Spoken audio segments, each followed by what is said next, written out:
Bonjour et bienvenue chez le Baron. Aujourd'hui, nous parlons de la liaison des données dans un seul sens, à savoir de la classe TypeScript au document HTML.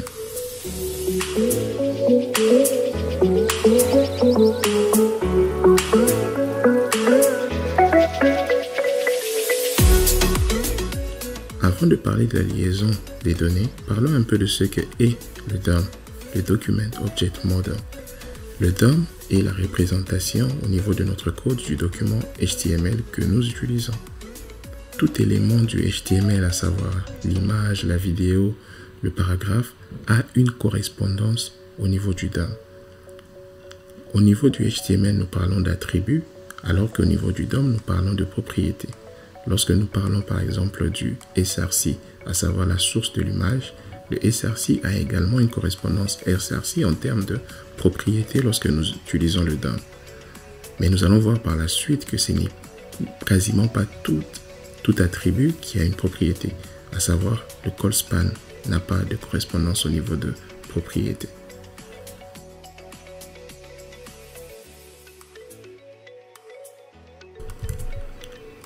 Lorsque nous parlons du property binding, nous parlons juste de la liaison d'une variable ou d'une expression provenant de notre classe TypeScript à un élément se retrouvant sur notre HTML. Prenons l'exemple de cette photo, nous pouvons y appliquer du property binding. Nous pouvons aller sur notre document et nous voyons que nous avons notre src ici avec le lien. Pour appliquer le property binding, tout ce que nous avons à faire, c'est mettre le src entre ces crochets. Et nous devons juste remplacer tout ceci par une expression, ou soit une variable ou une fonction. Et dans notre cas, nous allons créer une variable que nous allons appeler image src. Et nous sauvegardons, nous voyons bien que l'image va disparaître. Et voilà, et nous rentrons sur notre TypeScript et nous créons une variable, à savoir img src, auquel nous donnons cette valeur ici. Et dès que nous faisons ceci, nous rentrons sur notre site et nous voyons que l'image réapparaît. Nous devons vraiment prêter attention à ce que cette variable en fait ait le même nom que la variable que nous utilisons de ce côté. Sur la vidéo précédente, nous avons parlé de l'interpolation. En soi, l'interpolation est juste une autre forme de property binding parce que nous lions une variable de notre classe ou une expression à notre template HTML. La fois passée, nous avions lié cette property name ou cette variable name, pardon, à cet élément HTML. Et si nous devions appliquer la formule au fait de property binding, nous enlevons cette interpolation, nous allons sur notre élément HTML, nous plaçons nos crochets et nous lions cela à la variable name. Et ici, nous allons sur notre HTML, nous voyons que ceci a disparu parce que nous avons une erreur. Nous n'avons rien mis au niveau de la propriété. Quelle est cette propriété que nous allons utiliser dans ce cas? Nous appelons cela text content. Ici, nous rentrons sur notre site, nous voyons que tout apparaît et nous avons le nom. Mais sinon, il est conseillé d'utiliser l'interpolation lorsque nous parlons de texte ou de span, car sa formule est plus claire et elle est plus simple que la formule de property binding. Alors nous allons retourner à notre interpolation.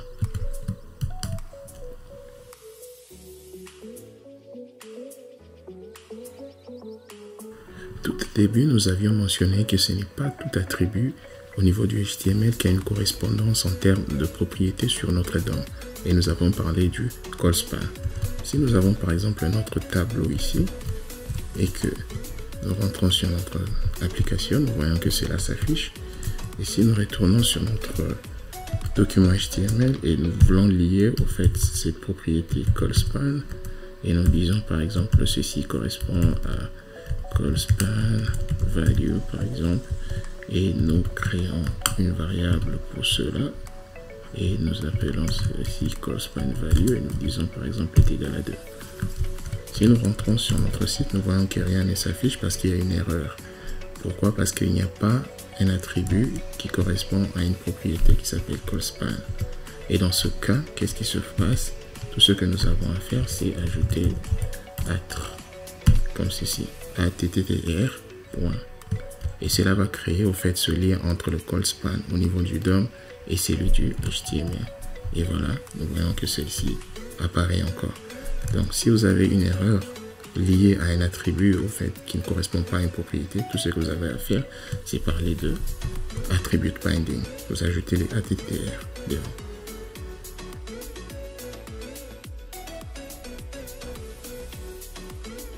Nous pouvons également manipuler dynamiquement la propriété ou l'attribut style de tout élément HTML en utilisant la directive ngStyle. Donc tout ce que nous avons à faire, c'est ngStyle et l'égaler à une expression aussi. Et dans notre cas, nous allons l'égaler à un objet, et à savoir par exemple la couleur, en disant color, et nous mettons red pour la couleur rouge. Et si nous rentrons sur notre site, nous voyons que le texte a changé et la couleur est rouge. Je vais juste déplacer ceci pour une meilleure visibilité. Et voilà, nous avons notre texte en rouge.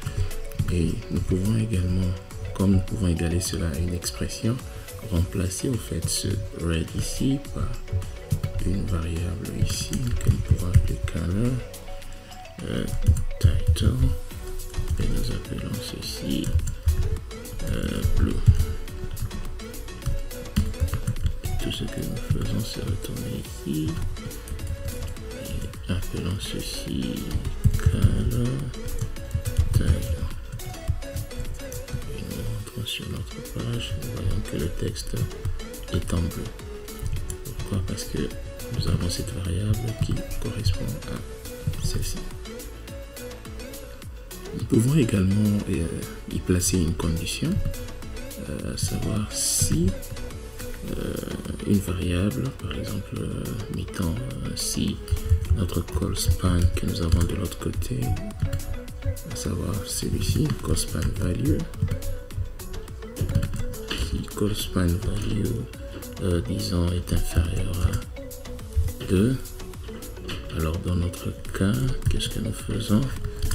Nous donnons le color title, et si cela n'est pas égal, nous allons juste dire que cela sera red, et nous sauvegardons, nous rentrons sur notre site, et voilà, nous avons red. Pourquoi?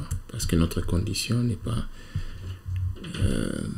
la condition ne marche pas, parce que call span a une valeur de 2 et 2 n'est pas inférieur à 2. Si nous mettons par exemple 3, nous allons voir que ceci va redevenir bleu.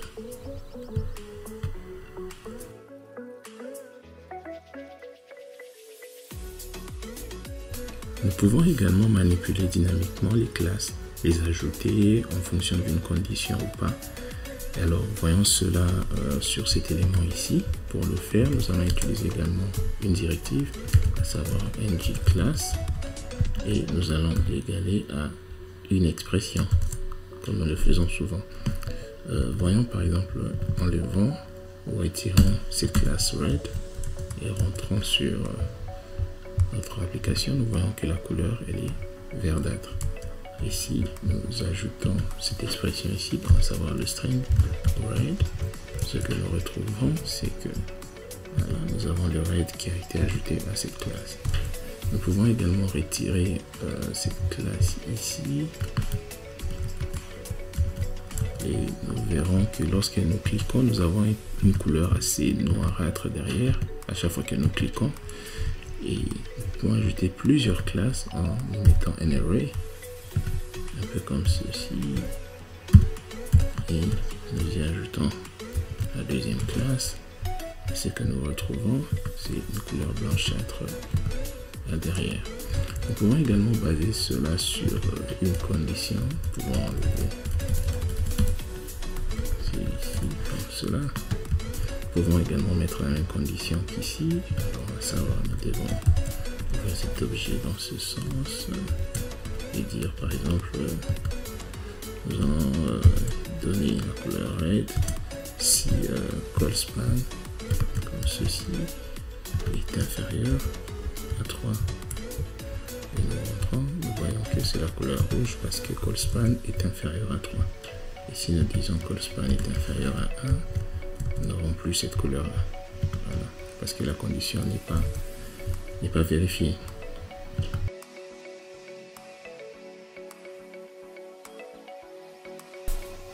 Nous pouvons également lier les actions que nous posons sur notre template HTML à des fonctions se retrouvant dans notre classe TypeScript.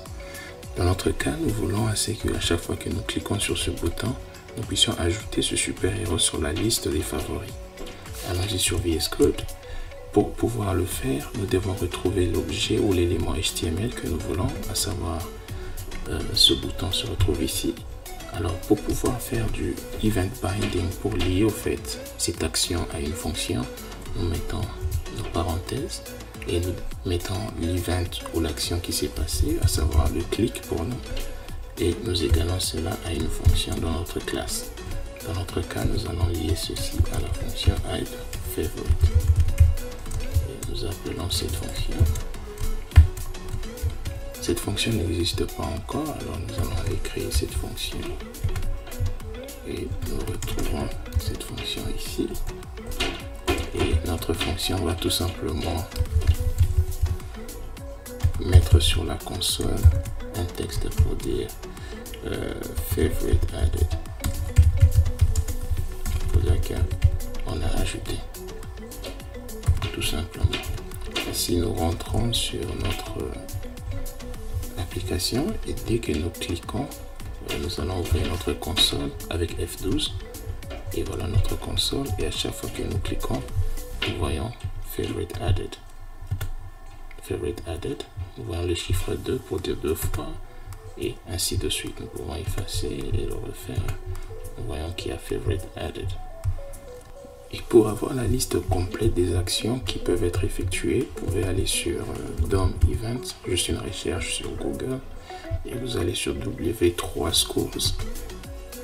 Et ici, vous allez retrouver la liste complète des événements. Par exemple, nous avons utilisé Click, qui est un événement de la souris Mouse Event. Et nous avons plusieurs autres, Copy, Cat et autres. Nous pouvons également passer des paramètres à nos fonctions.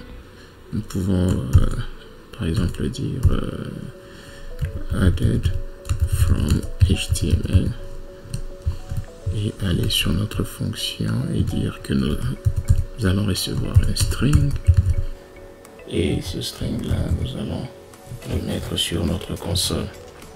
Et si nous rentrons sur notre application et que nous cliquons, nous voyons added from HTML. Nous pouvons également passer l'objet event, qui est un des objets les plus importants, qui nous donne les informations sur l'action qui s'est produite. Et pour cela, nous mettons juste le signe de $ et nous écrivons event. Et nous allons sur notre classe et nous y passons également event. Et ici, nous allons juste mettre cet event sur la console et nous rentrons. Et dès que nous cliquons, nous voyons l'objet event qui nous donne en fait les détails sur l'action qui s'est produite, où est-ce que nous avons cliqué sur l'écran, la position X, la position Y, et nous avons plusieurs fonctions que nous pouvons, plusieurs propriétés que nous pouvons utiliser dans notre code.